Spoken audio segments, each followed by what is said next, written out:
Why staffing? I actually just liked the name staffing and realized, oh, okay, I can do this. What's a staffing firm? Staffing companies, a lot of work. What kind of advice do you have for folks out there? Honestly, my biggest win is investing back into the people because they're my best recruiters. How do you mean by investing back in your people? What are some of the bigger trends in staffing? Everyone loved being at home. What kind of systems and management systems are you doing to kind of track this? We don't change who we are. What made you want to start a high school internship program? High school students getting a job that is going to turn into a career pathway is huge. John Maxwell says people don't rise to the occasion, they fall to their level of training. Welcome to Beers with Contractors. All right. Tradies, another episode of Beers with Contractors. Hope everybody's doing well out there. Terry, how you doing today, sir? Cheers to you. Well, doing great. So did you experience the fool's winter this last week? The beautiful 80-degree weather that Mother Nature was like, hey, I'm almost here. Get ready. Yeah, and I think we're going to have like freezing rain or ice or something down in the 20s next week. So thoroughly looking forward to it. It was definitely a backhanded weather swing we had, where it's like, here's some 80-degree weather, but we're going to go to 32 tomorrow just to keep you humble. It was a very nice 24 hours. Let's put it like that. It was, but boy, the 72 hours after have sucked. It's been miserable. So Yeah, but we need the rain or we need the moisture. So yes, we do. Yes, we do. So, hey, before we get going, of course, like, subscribe, smash that notification button, as the kids say. But speaking of subscribers, got a few more. I stopped at 7 or 6 today because the names are a little funky, like ETFO 101. Thanks for subscribing. KJW 82191, Sean Roach 260, Johnny Melia 65. This is my favorite. The name is Always Fly. And Generation X. I wonder if he's a Gen X guy. So it's got to be. So Terry, have you been diving into the news with the Doge program and how much they are finding and all the crazy things going on there? No, what I'm loving is, everyone is freaking out about like kids who are less than 25 years old getting in, and they're like, how are they qualified? They have to understand, like, the young people are qualified when it comes to technology and figuring that type of stuff out, right? Well, it's one of those things where I try not to get caught up in the news, especially with politics and things like that. But boy, it's like filling up my feed, and we found X amount of savings here, and we found all this waste there, and it's just like crazy. We have actually gone through that in our company this last year, so I kind of feel like I was ahead of the trend. So you turned over the couch cushion and you found that change. Yep. And it's amazing how many times you can do that in your company. You just run it around building your construction business, and you realize, oh, hell, we were paying $600 a month for that dormant software that we haven't used in 2 years. And it's real hard to go backwards and find refund in that. But more importantly, workers' comp. And I would suggest anybody, if you have the opportunity, if you are giving some type of employee benefit out there in the form of cash bonuses, you should really look at the Workers' Comp Class Act 345. Always remember it because it's 345. That some of those cash benefits could be considered a type of employee benefit and thus deductible on your workers' comp. So there you go. That'll be your magic tip for the day. And I stumbled across that earlier this year, and actually earlier 2024. So we're going back to 2023 to figure out, hey, you know, all that extra money we paid you unnecessarily, Mr. Workers' Comp guy, can we get some of that back? We're in the works for that now. So it's pretty cool. Well, my expectation is you spend so much of your day-to-day activity thinking about how to build your business, expand it, and get that next project.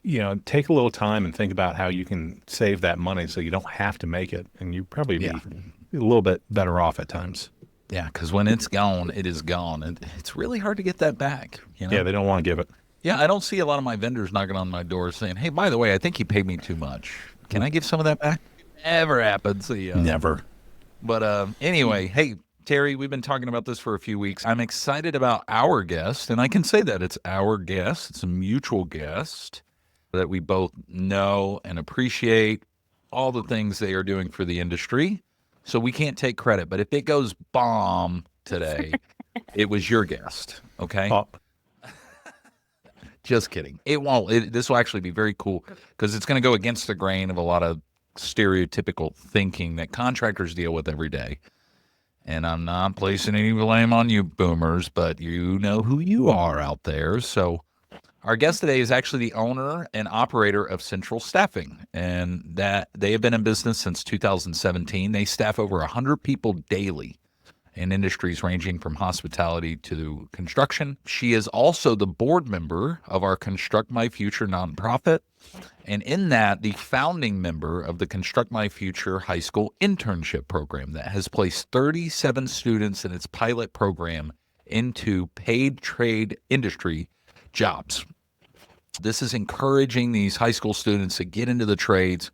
What we thought was just going to be a simple pilot has absolutely taken off.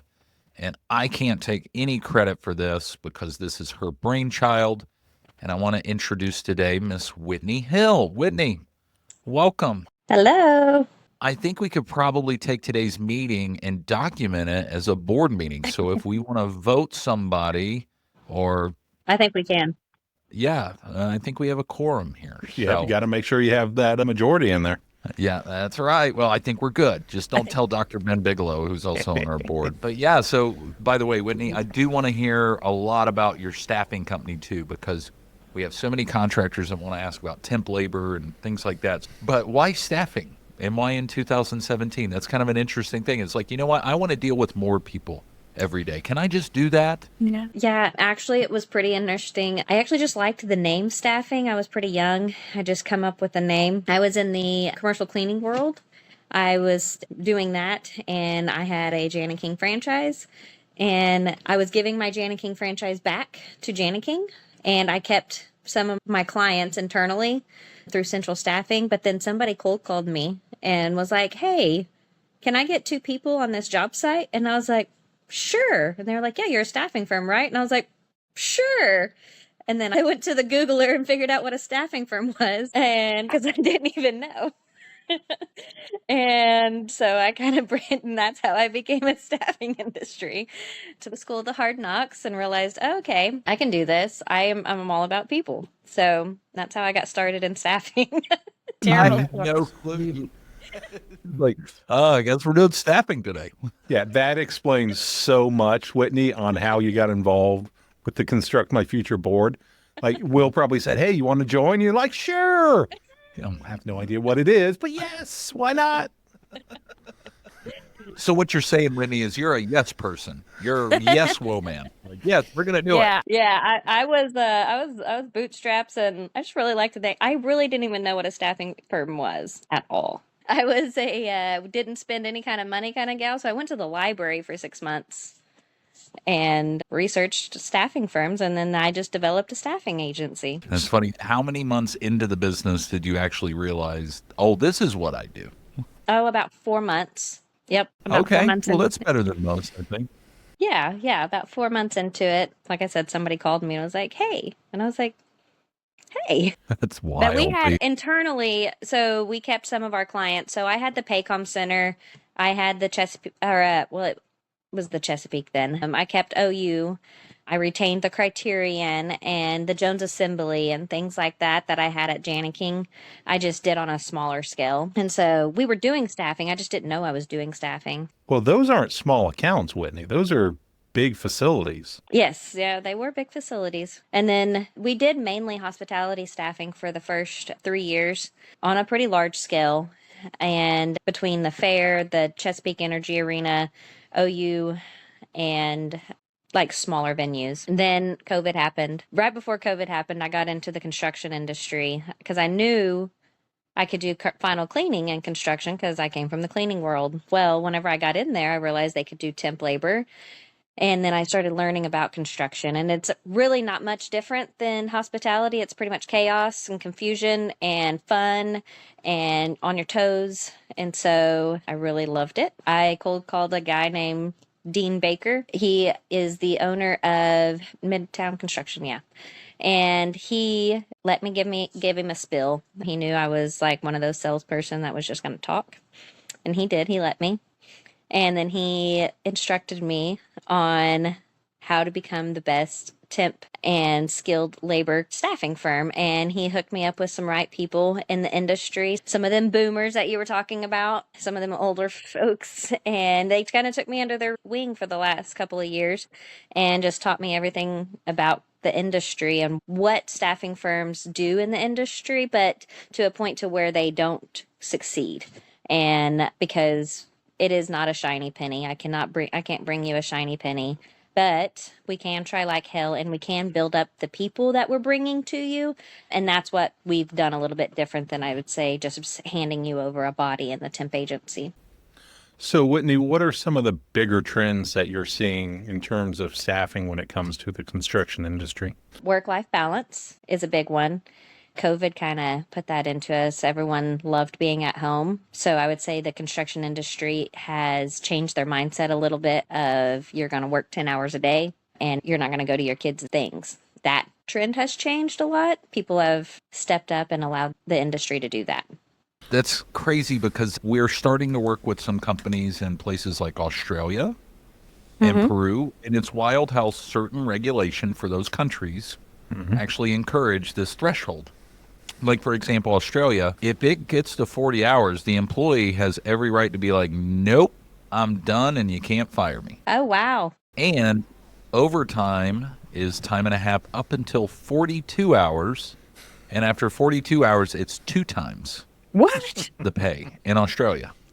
And some of this changed as late as August 2024, that, they were trying to push this concept of work-life balance in the workplace. And specifically, home services is one of the big motivations here. Blew my mind when I found that out. And heck, Terry, I don't know if we talked about this, but in Peru, it's illegal for your supervisor to call you after hours. Illegal. Could you imagine how many managers and field supervisors we'd have in jail? Well, and I mean, I think you've seen that as technology has kind of evolved, that you're always tethered to your office, your job, Oh, gosh. whatever work you have. If you're in a position, I mean, I know you will. You'll get calls at 6 a.m. I'll get calls at 8 o'clock at night. It never stops at times. Yeah. Wow. Maybe that's just the grind culture that we have. But then again, that's probably why people are looking at us thinking like, man, I wonder if Terry and Will are 50 or 51 years old. But it's like, no, we're 24, 25. I know. No. But no. So it's interesting about this concept, Whitney, because contractors, including myself, were sometimes just not good at recruiting and finding people. So obviously you have a larger issue because you have to find even more people because you're satisfying the needs of so many industries. So, what kind of advice do you have for folks out there, even for other staffing companies, to try to find these individuals to try to get temporary labor? I would say, honestly, my biggest win is investing back into the people because they're my best recruiters. So how do you mean by investing back in your people? Whether that's giving them resources. So we have a ton of resources inside our office of just anything it might be, from helping them find money for babysitting or help getting their car fixed or counseling or whatever it might be that's hindering their work ethic. We try to put a barrier between that and getting them the right resources that they need. And then giving them gift cards, giving them incentives, treating them, the way you want to be treated. I would say that's like the old grandpa law, but like loving them like you want to be loved and treating them like they're not just a number.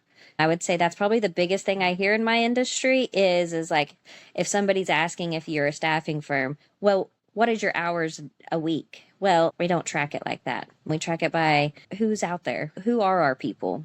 Because they're the ones that are bringing the ones in the door. If they trust you, the word of mouth is going to get better. And then they also want to bring in the ones that they trust so their name doesn't get slandered. So they're bringing in the right people too. So I'm interested more about this. And I know we've got our preset questions, but there's a great book by Matthew Kelly called The Dream Manager. And it talks about managing the goals and ambitions in the life of the employees, and thus they stay with you. And you're kind of doing that, Whitney, with your staffing folks. But you have a lot of people. So, what kind of systems and management systems are you doing to kind of track this? Is it just kind of like good emotional intelligence? I mean, how the hell are you managing that? That's a lot of people. This episode is sponsored by Performance, the bonus system designed to increase profits for your construction company. Performance incentivizes your production team for more efficient installs and rewards them when they beat your preset labor goals. So no more milking the clock and no more unnecessary gas station trips. Performance drives your team to work harder and smarter. Every construction company on Performance has seen a 7% decrease in direct labor costs or more. Click the link in the description or visit performance.co to schedule your demo today. That's PER, the number 4, MANCE.co. Reward your team, retain your team, grow your profits. Performance. Well, we didn't start out that way. I would say 50 out of our 100 have been with us since 2018. So it's kind of organically just happened. I don't have a magic answer for that, just because I think the more I'm out in the public and the more resources I have and the more of that and the bigger we get, it just organically happens. I don't have a magic way we are managing that, except for we never change. We don't change who we are. I think you're being modest here. And what you want to say is be a good human being, follow the golden rule, right? But also care about other people. Is that kind of what you're saying, Whitney? Am I loading that either? There's nothing special about it. There's nothing special about it. All right. So Earl listening to the show right now, he's one of our 5 listeners. Take note, Earl. This is important. Like, you got to care for the people that you hire. And I know that sounds hokey, but I mean, we do that at our company, and man, it matters. And hell, who the hell wants to work with people that, you just don't get along with? And it's just kind of a number. So I think it's cool to hear that, because I didn't realize that even a staffing organization that staffs temp labor can practice the same cultural benefits as a large W-2 only organization. So I think that's cool as hell. Well, yeah, I mean, I think it benefits us that I didn't know what I didn't come from the industry. I wasn't corrupted. I hate to say that, but we got to do what we wanted, and we got to create a culture that we wanted. And I have no idea how any other staffing firm is ran. I really don't. Well, and it's also paying you benefits. I mean, you have I have to work way less. I don't have to work as hard as most staffing firms, because they're sending out the same, over and over. They use a word in our industry called a rent-a-drunk, and we don't do that. And so we're not having to continually just text and text and text and text to get somebody on a job site. We know who we're sending. And so it's easier on us to do the job. So our overhead's probably a little bit less. So, Whitney, moving forward, I mean, managing over 100 people on a staffing company is a lot of work. What made you want to start a high school internship program? Like, how did that come about? And like, were you just glutton for punishment at this point in time, or what? Yeah, but actually, in follow up to that, how many glasses of wine did you have before deciding, hey, I want to start a high school internship program? So this is actually kind of a cool, weird story. I got really sick for 2 years right after COVID. I was bedridden for most of it. I lost my vision, couldn't bear much weight. So a lot of the things that I did at the staffing firm got taken away. They just figured it out, and they actually grew. So when I got better and I figured out what was wrong with me, I came back and I was like, well, what am I going to do? And that's kind of where that came about. I was like, you know what? I am going to go make an internship. Now, speaking of us being on a board and how we have enough board members here to take voting privileges amongst our board in their absence, did your employees while you're away, Whitney, to have any voting authority on the company? Like, you still have shares of your company, right? I do. I still own it 100%. I love She that. thinks at this point. It is funny how, and back to your kind of philosophy there of, developing and working with people is, John Maxwell says people don't rise to the occasion, they fall to their level of training, right? Yeah. So obviously you did a good job equipping those human beings to be like, hey, by the way, if I get hit by a bus, you didn't get hit by a bus, you just got hit by COVID, that they took the business and made it better. And I'm glad to hear that. I hope that resonates with somebody out there, because damn it, did you know the same damn thing happened in my business, Terry? They pushed me out and we made more money. And I'm thinking, what the hell? But it is great to see that, Whitney, you're also, I mean, humble enough to understand, hey, I stepped away, my staff stepped up, and they're doing a great job. I can now go focus on something else. I mean, you're able to step back and say, they have this. How can I grow in a different direction now? Yeah, I'm not saying there was about 3 months of me not okay with it. Did you go through an identity crisis? I went through a little bit of an identity crisis and releasing some of that control that I didn't even know I had. And just being okay that it is a real thing. I think being okay with people are not going to do it like me, but they're going to do it, and that's okay. So there was a moment, though, that a light bulb went off and said, high school internship program. What happened? What level of depression were you in at that point that you said you do that? Well, I had been a part of, I would say, 5 different workforce development boards.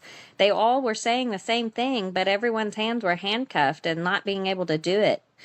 And I don't know if you know me very well, but I like to get things done. And so sitting in meetings where there's nothing getting done gave me kind of anxiety. And so I met you and Marla, and y'all kind of just let me do what I want and gave me free reign and said, let's do this. And y'all believed in me. And that's kind of how it came about. Yeah, but there's an interesting thing about your concept, because it was always on our long-term vision with our Construct My Future initiative to break into high school. As Terry knows, we've always focused on middle school students. We knew we had to stay with those students as they got into high school.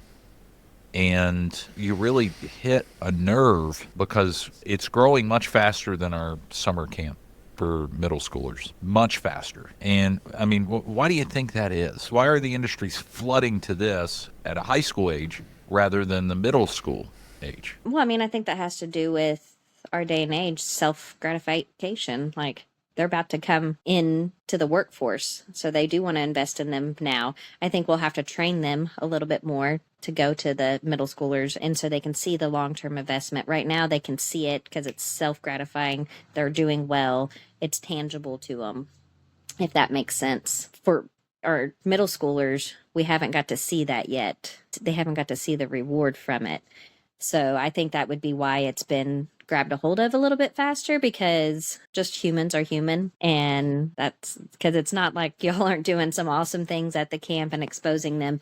I was actually in a meeting the other day with CompSource, and CompSource goes, well, why are we not touching the middle schoolers? And I was like, well, we are actually.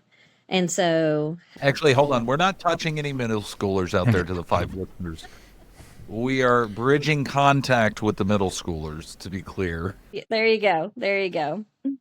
And who would have thought Whitney got us canceled, Terry? Yeah, I know. Well, you know what is amazing, Whitney, is that you're taking high school students that may have a little bit of construction experience, might have none at all, right? And you're putting them into a real life, real world internship. What are some of the experiences that these kids are having in the trades? What are some of the things that they're learning that they've talked to you about? They've got to drive spider cranes.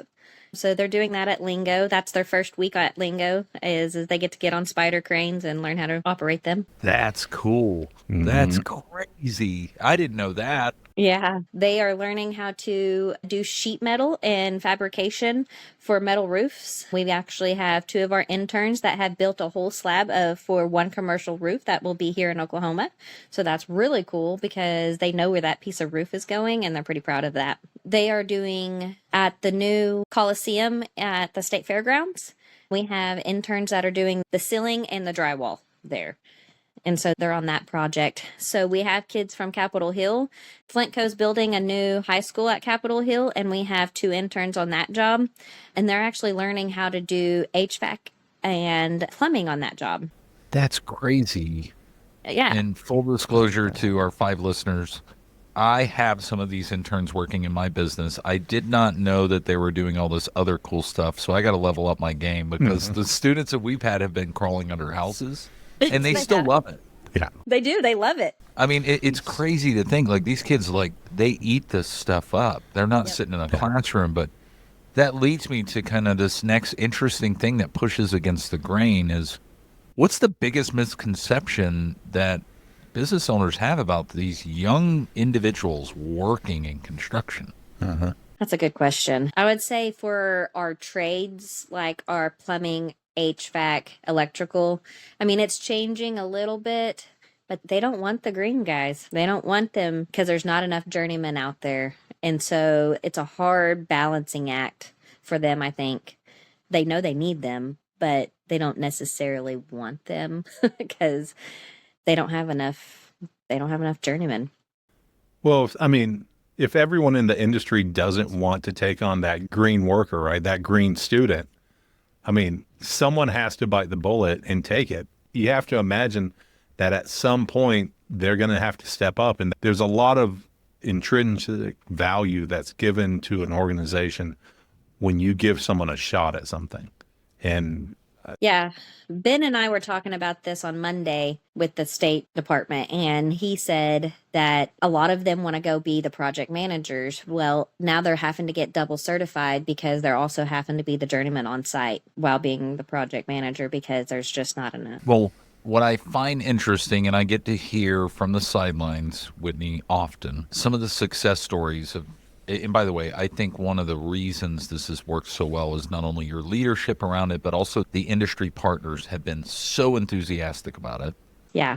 And I'd like to hear some examples of how the internship not only has helped the students, but also the culture at some of these companies. I mean, some of these people love these interns. And there's a big group of them that already want to hire them, and they're 16 years old. Yep. Like, they're Yeah. like, we will hire them as soon as they can start working here. Yeah. Or, like, can we hire them now? And I know they are doing that, paid internship. I mean, I would say a big portion of our interns are working hard for them, and they're coming in as high school students and showing up and showing out, which is making their teams show up and show out. And so that's what I hear a lot is like these interns are working so hard, which is making the rest of the team work even harder. Sydney Kuhn said with Van Hoos Construction, she told me this morning that her superintendent, he's a new superintendent. He's only been doing a super job for about a year, and has made him grow so much by having these interns because it's holding him to a higher accountability and a higher standard. And so it has made everything on that job site run way smoother. That's crazy to hear those benefits. That's nuts. so, Whitney, these kids are 16 years old, and obviously, So they're 17 and they're 17. I don't have any 16-year-olds. okay, so we're dealing with 17-year-olds. They're still not adults. 17-year-old still running spider cranes. Yeah, I know, Like, yeah. think about that. Like, I'm a 40-year-old man, and I wouldn't trust me on a spider crane. But I met these kids, and actually, man, they are sharp with that stuff. But sorry. And I would hazard to say quite a bit more responsible than you will. Yeah, as we drink our beer on a Friday afternoon. Yeah. But Whitney, you're working with these 17-year-old kids. You're putting them into the construction industry. The conception is construction is an unsafe environment, which is not.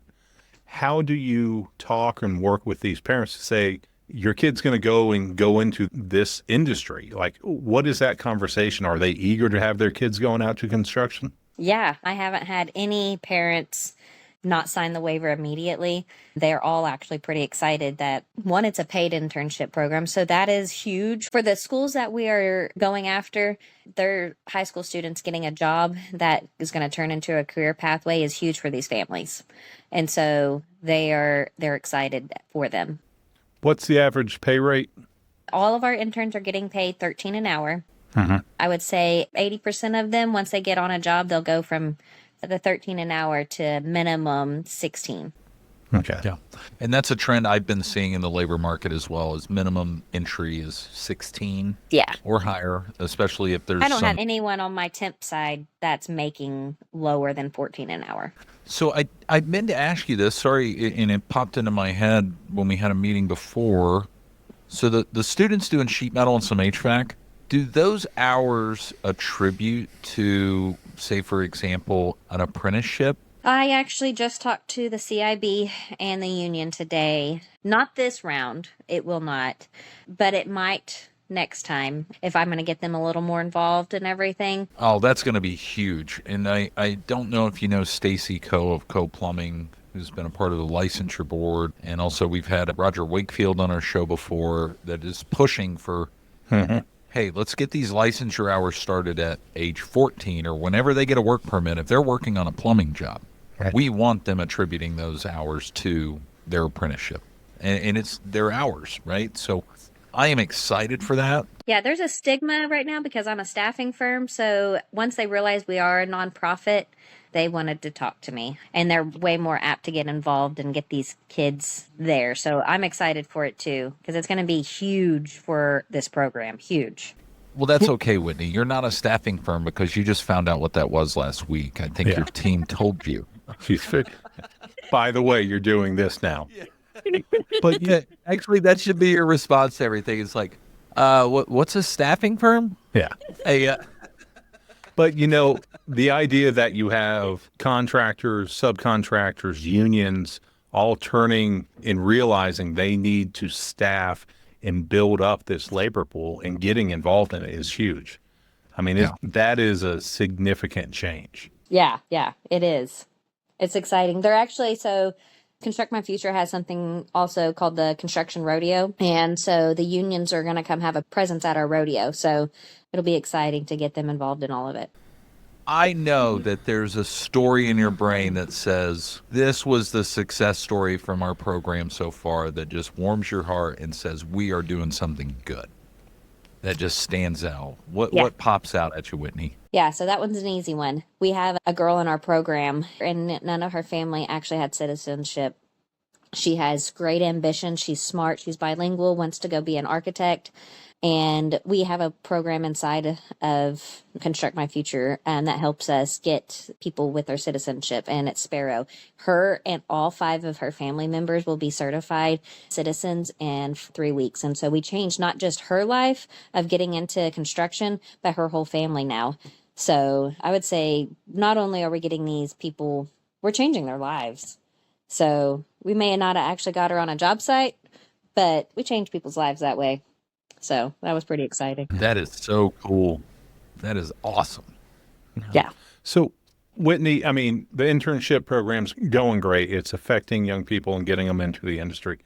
What is the construction rodeo, and how is it going to move everyone forward? Yeah. So in my industry, you hear, well, if I can get me a good old boy from the FFA, I'll take him. I'll take him. Those are the boomers talking. And so I hear their cry. And so the construction rodeo is all FFA agricultural kids. Cool thing about ag, high schools kind of got away from having shop. Well, in the ag, they have some sort of trade that they learn. They learn either electrical, HVAC, plumbing, or welding inside the ag. Yeah. I feel like so disconnected. I had no clue that was going on in ag. I didn't either. My daughter does ag now, and this is her first year, and she has started doing electrical and welding. And I was like, what? Will's thinking it's nothing but show pigs, maybe a chicken I here know. and there. I'm like, they're just sitting out there going, "Ba ram you, ba ram you," and nobody probably gets that reference. But Babe was one of my favorite movies when I was younger, and I always loved it too. But I mean, don't mind. We do have pigs too. Oh, okay. So Yeah. there are pigs, Will. We're not. There are pigs. I got 5 of them myself. So we're bringing 350 ag kids from all over Oklahoma. 300. Let me rephrase that. Maybe 350. Who knows? That was for Terry, by the way. And we already have 10 companies signed up and ready to go. So the idea behind it is we're going to expose these kids to the construction industry by making them do kind of a little bit of a competition. They'll learn like spray foam, for example. They're bringing a big spray foam truck, and they're going to get to spray foam. They're going to make makeshift walls, and they'll get to spray foam that wall. For fire sprinkler, they've got this van, and so they're going to get to actually do sprinkler fittings inside this big van it's a semi, it's not a van. Sprinkler fittings, it's all interactive. I have another guy, he has a interactive, his name is Kraft Reynolds, and so he is in this municipal contracting, and so he has an interactive van also. I could say ONG's coming, OG&E's coming. They're bringing their interactive stuff. Demolition's bringing sheetrockers. I got scaffolding guys coming in. I got heavy equipment coming in. And each team will go across with them. Each school will have a contractor, whether that's residential or commercial or civil, with the students and teaching them what they're doing, helping them understand the construction industry, asking questions, getting to know these kids, being highly intentional with them one-on-one with while they go to each site while they're competing. So they get to understand the industry a little bit more. And it gives our contractors time to be intentional with these kids because that is what they crave. They crave intentionality. I just know as my kid, whenever she wants to be a cow salesman, but it's because somebody that's a cow salesman was very highly intentional and talked it up. So that's the idea behind it, is they get them interested enough in construction. That's what their heart's desire is. So at the end of the rodeo, we'll break for lunch. We'll split them up into two areas. One will go do a panel and get to ask more questions over there with any kind of people they didn't get to ask. And then before they get to the rodeo, they will know every company that is there, and they have to do research on every company that's there and pick 10 to interview with. And so before they get there, they will know every company, and they will interview with 10 different people. So cool. It's amazing that you're able to get this group of young people and introduce them to all these different pathways within the construction industry and show them that you don't have to go drive nails or finish concrete or do this. You can specialize in so many different aspects. And I think that's truly amazing what you're doing. Yeah. We'll even have a construction banker there. Yeah, we'll have to do a podcast, Terry, but we'll have to, sneak in our beverages on that one. We'll be behind the curtain, so to speak. We are in Jones, America. Well, we can have a conversation without being, socially lubricated for this stuff. You aren't that bad of a person. Hey, hold on. I mean, these are ag students. They should be able to make some corn shine, right? I mean, Yeah. this is out. I don't think that is going to be one of the options at the rodeo. By the way, it's funny you mention about kind of this concept of competition gamification with these students, because I am finding with my interns that they are incredibly tactile. They've had a device in front of them for years. And when you put something physically active in front of them that they can do with their hands that otherwise the parents either didn't even have the ability or they were worried about it and things like that, they will put their phone down and be like, holy cow, I get to do this? And they are just all about it. I mean, is that what you're seeing out there, Whitney? Because that's what I'm seeing. Yeah, it is 100% what we're seeing. When we were inside the school doing the training to get them ready to go on job sites, I did not have the amount of participation as I have now as they're working with their hands and getting paid. It's mind-blowing, the participation we have now. I'm glad you mentioned that, because that's something that I'm sure some people have some questions about, is using some of our industry partners. The students are just thrown into a job site, right? They're going through a certain checklist of kind of pre-qualifiers before they make it out there, right? Mm-hmm. Yeah, so they are going to go through a series of soft skills training. They will also get a mental health assessment. Can we have some of the contractors go through the soft skills training as well? Just kidding. They find out what their strengths and their weaknesses are. They set goals. They go over the 7 habits of highly successful people. And then they get trained by Insurica, and CompSource comes in and does a 2 to 3 day training. And then we have OSHA 10. We have them come in and do OSHA 10. I'm not sure if y'all know what NCCR is, but it is a national accredited curriculum. They go do 6 weeks of NCCR training. And then financial literacy, a bank comes in and does financial literacy, opens them up bank accounts. Then we do onboarding with central staffing. That's a whole 2 day process to teach them exactly what it is. Why do we pay SUTA, FUTA, FICA? Why do we pay the state, like these withholdings that are going to become? Because no one's probably taught them that. And I would say some of my temp guys still don't understand it. And so teaching them that now.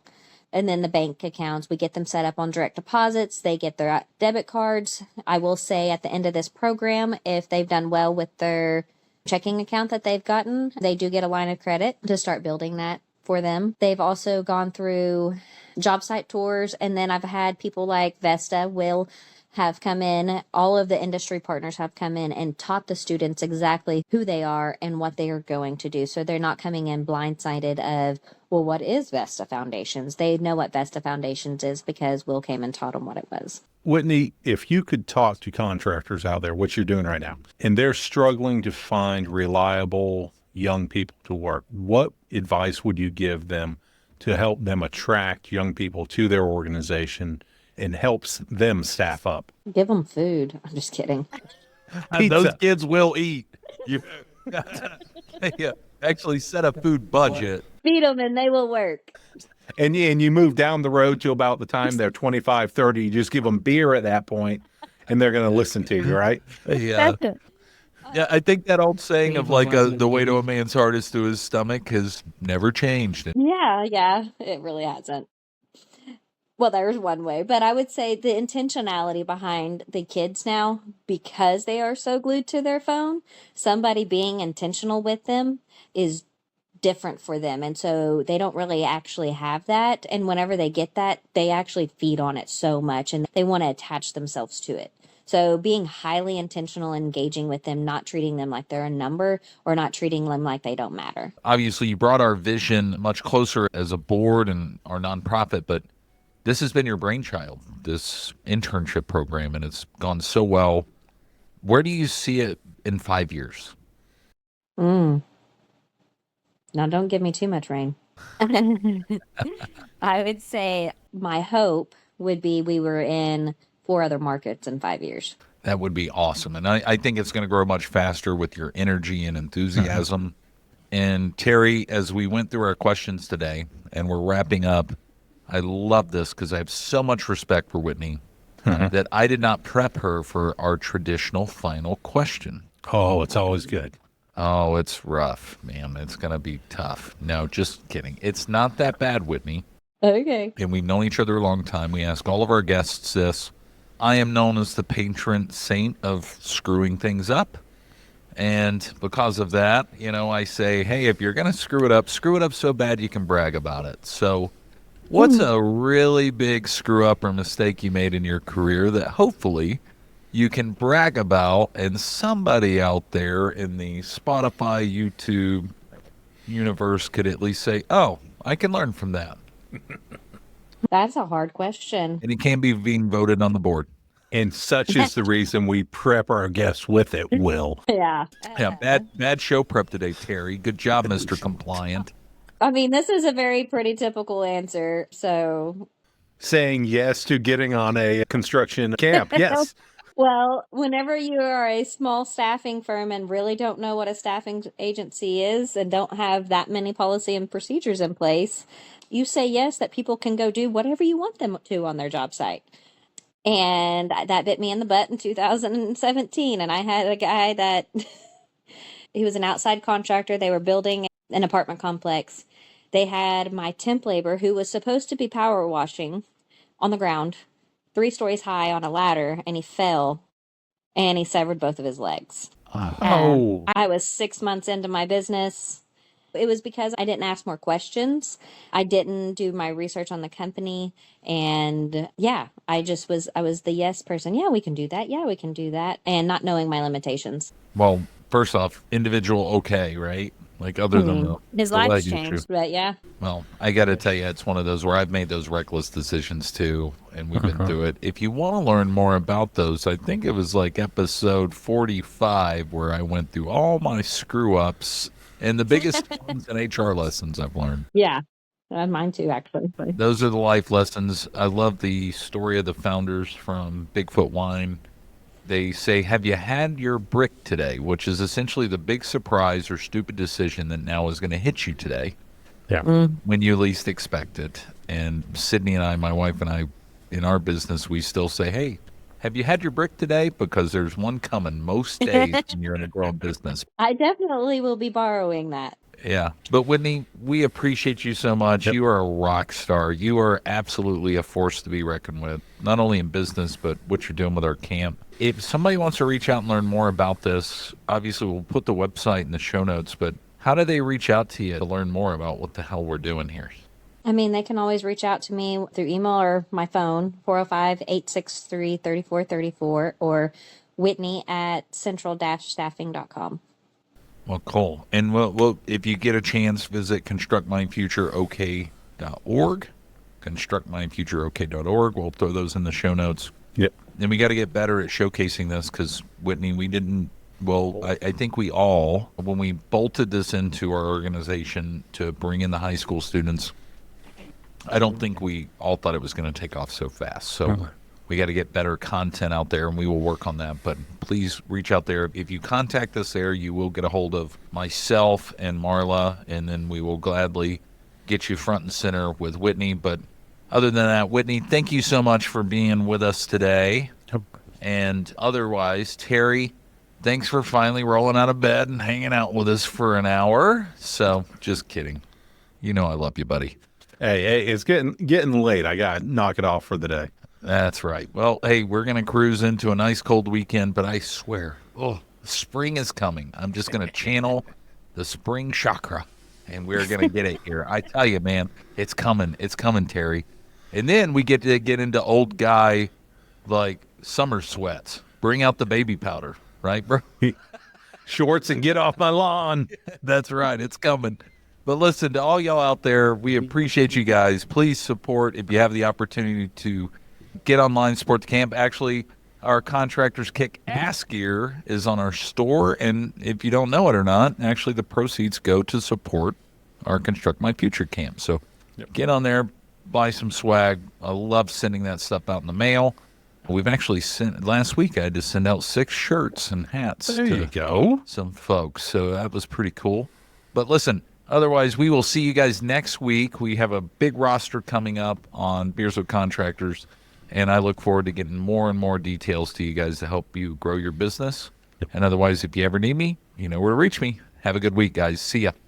Bye. And that's a wrap for today's episode of Beers with Contractors. We hope you enjoyed our chat as much as we did. Before we say our final goodbyes, a friendly reminder. Beers with Contractors encourages responsible drinking. If you choose to enjoy a beverage during our time together, please do so in moderation and only if you're of legal drinking age in your country or state. Furthermore, the advice and insights shared in this podcast are for informational purposes only. Always consult with professionals and experts in your field, and be sure to follow local laws and regulations regarding licensing and permits. We're here to help, entertain, and inspire, but your safety and compliance are important. So, as you head out into the world of construction and contracting, remember to build responsibly and make decisions that stand the test of time. Thanks for joining us today. We'll catch you on the next episode of Beers with Contractors. Until then, cheers to your success.